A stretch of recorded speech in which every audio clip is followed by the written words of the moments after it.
Social मीडियाच्या माध्यमातून जामनेर तालुक्यातील एका शिक्षिकेची सायबर चोरट्यांनी सुमारे 1,67,000 आर्थिक फसवणूक केल्याचा प्रकार उघडकीस आला आहे. संबंधित शिक्षिका सोशल मीडियावर, इंस्टाग्रामवर आणि टेलिग्रामवर सक्रिय आहे.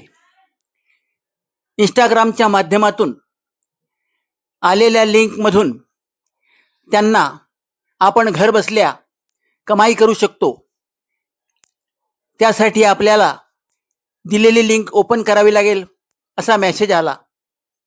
या मेसेजनुसार त्यांनी लिंक ओपन केली असता त्यांना व्हॉट्सॲपवर हॉटेल रँकिंगसाठी आपणास घर बसल्या पैसा मिळू शकतो असे प्रलोभन दाखवण्यात आले. यासाठी त्यांना काही टास्क पूर्ण करण्याची संधी देण्यात आली. त्यांनी टास्क पूर्ण करण्याच्या हेतूने लिंक ओपन केली आणि त्यांना वेळोवेळी काही रक्कम समोरच्या व्यक्तीकडून देण्यात आली.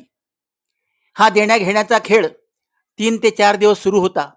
या माध्यमातून काही पैसे संबंधित शिक्षिकेला मिळाले देखील. त्यानंतर एके दिवशी आपले अकाउंट फ्रीज झाले आहे असे सांगून आपले अकाउंट अनफ्रीज करण्यासाठी आपल्याला 30,000 रुपये द्यावे लागतील अशी मागणी संबंधित सायबर चोरट्याने केली. शिक्षिकेने त्यांना 30,000ची रक्कम दिली. त्यानंतर देखील अकाउंट अनफ्रीज होत नसल्याने त्यांनी पुन्हा विचारणा केली असता आपल्याला पुन्हा 50,000 द्यावे लागतील असे सांगितले.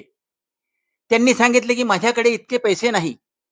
तर त्या समोरच्या व्यक्तीने सांगितले तुम्ही पैसे दिल्याशिवाय तुमचे अकाउंट अनफ्रीज होणार नाही. शेवटी कंटाळून संबंधित शिक्षिकेने 50,000 रुपये मागणी पूर्ण केली.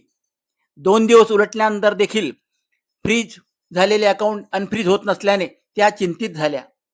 पुन्हा त्यांनी संपर्क साधला असता तुम्हाला 80,000ची रक्कम द्यावी लागेल अशी मागणी संबंधित सायबर चोरट्यांनी केली.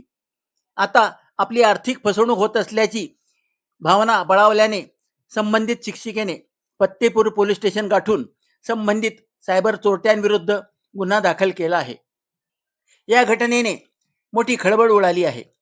सावधानतेचा इशारा असा की सोशल मीडियावर कार्यरत असताना अनोळखी लिंक ओपन करू नये.